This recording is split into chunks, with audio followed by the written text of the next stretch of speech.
Hello friends, welcome to the lecture on regular expressions. This is the part 3 of our regular expression lecture. Today we will see more on the special characters that we can use. Also we can see how we can specify the choices, more about the boundary value character or pattern matching.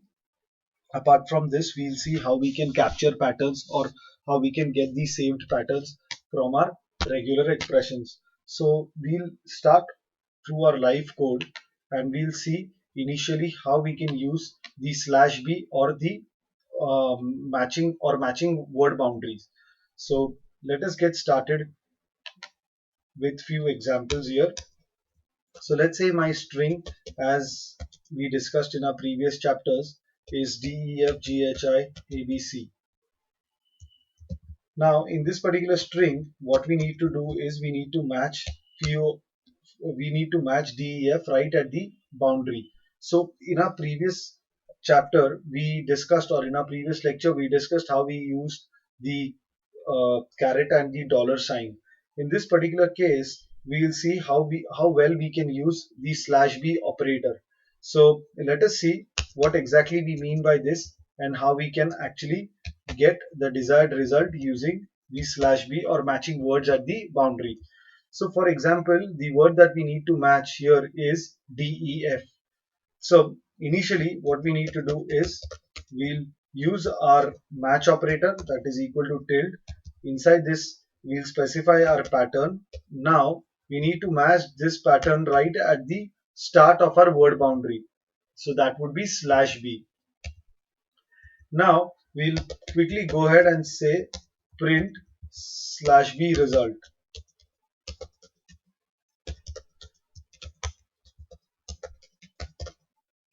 And you will see the output associated with this would look something like this.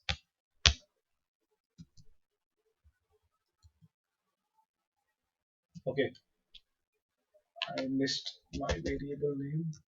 Okay, this should work fine now.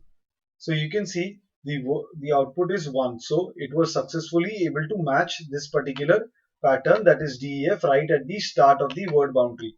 Now let's say my string, I'm having another string. Let's say this is the start of the string.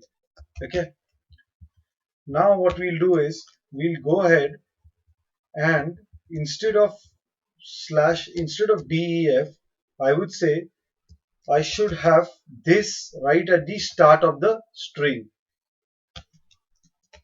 Let's go ahead and print or see what exactly we have got.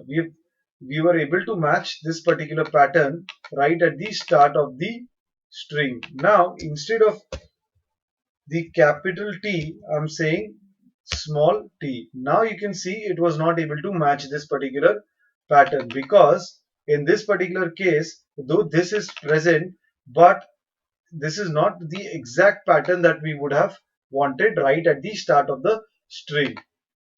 In order to overcome this, we have to use a pattern. Let's say in this particular case, we don't worry about the case that is present for our pattern. So we'll simply say I, and we'll try to re-execute this particular program, and we can see now it was successfully able to match this particular pattern. So remember friends, in case the case is not important for your pattern to be searched in a particular string or in the data source, you can safely use I to ignore the case. So this particular option works throughout the particular pattern that is between the two forward slashes. So I hope slash b, if kept at the start of this particular word, it would actually try to find this particular word or search this particular word at the beginning of a particular string.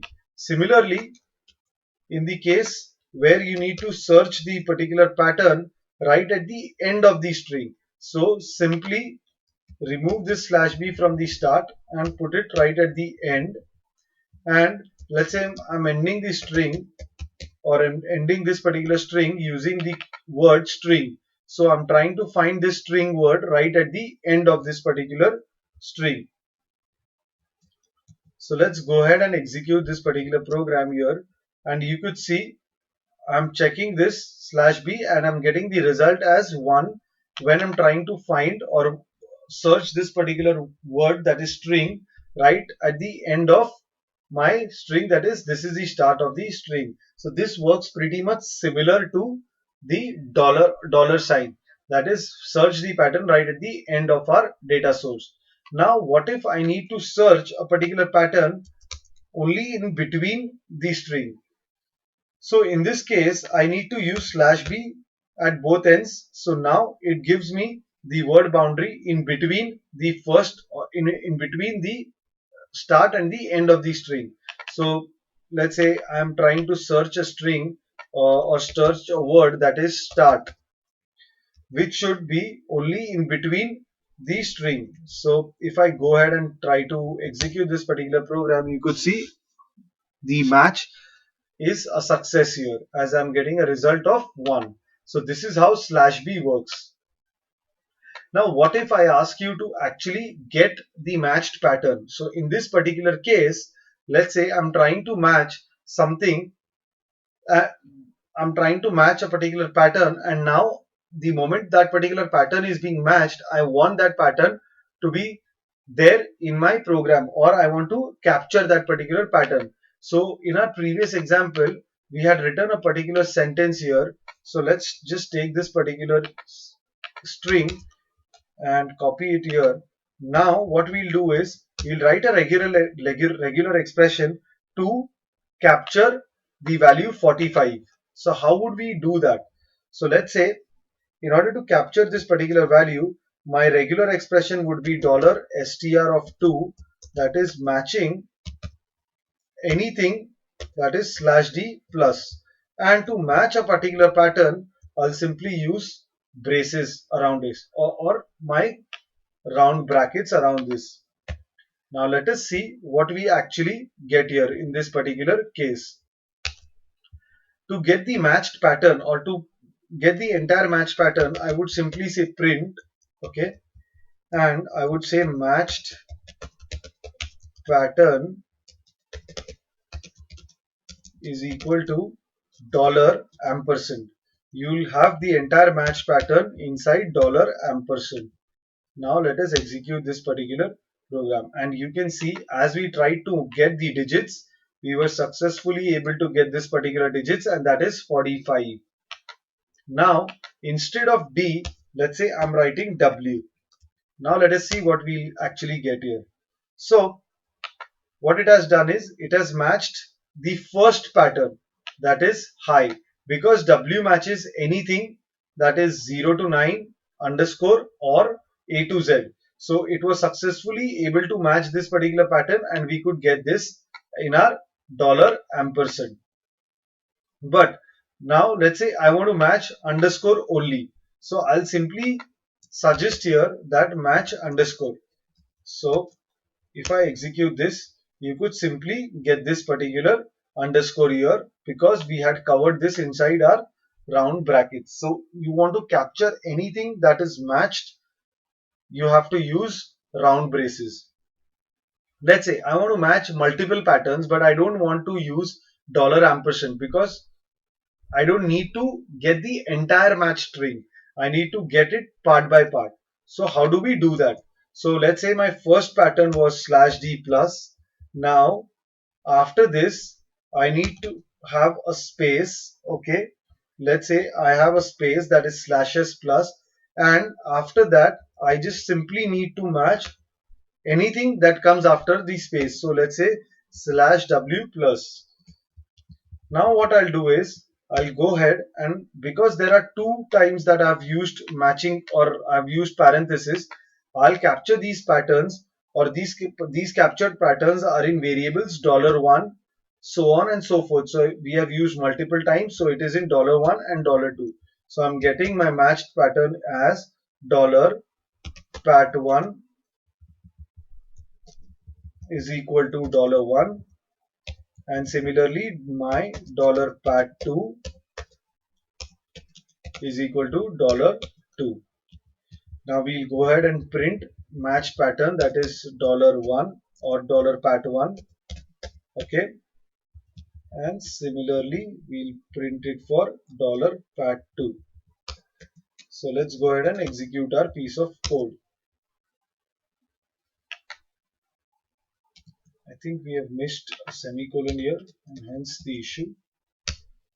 So now you can see we've got 45 and we have got and. Why and? Because we were matching anything after that, that is /w plus, till the time we have encountered a space. So this was successfully able to match 45 and year.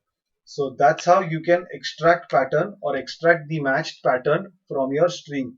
You simply need to put round braces around your around the pattern matching wherever you want to capture that particular pattern.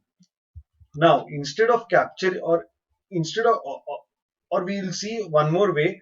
So we have got the matched pattern. Now how do I, if I need to get the unmatched pattern from the particular string that is in consideration, we can simply have we do have simply two ways to get this.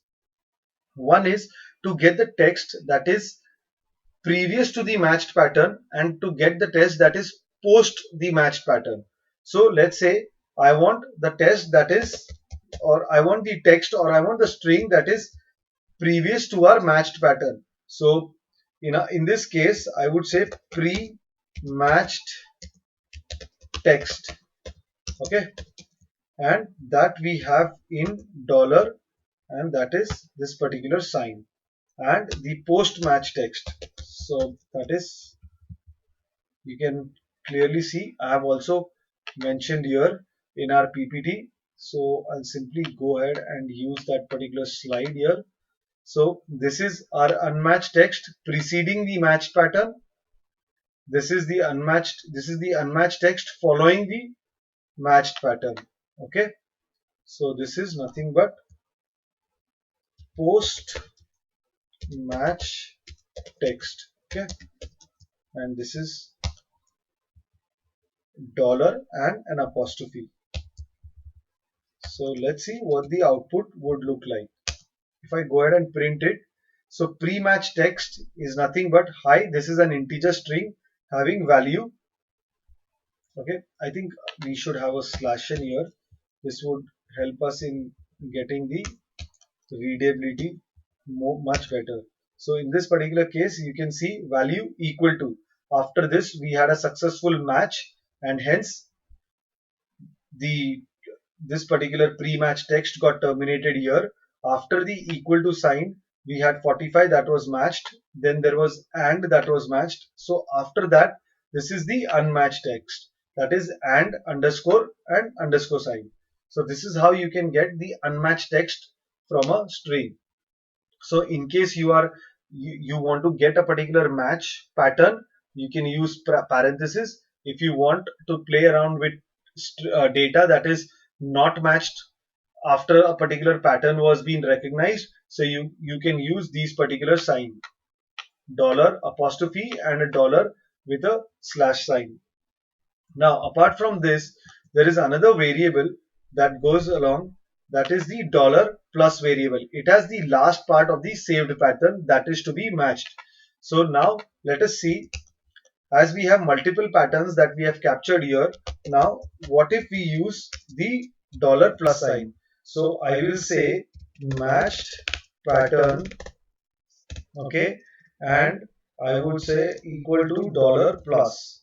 Now when you go ahead and execute the program, you can see we have got the last pattern that was matched successfully, and in this case, or that was captured successfully, that this is and. So this is how we can capture patterns. We come to the end of this particular lecture. I'll see you guys at the next lecture.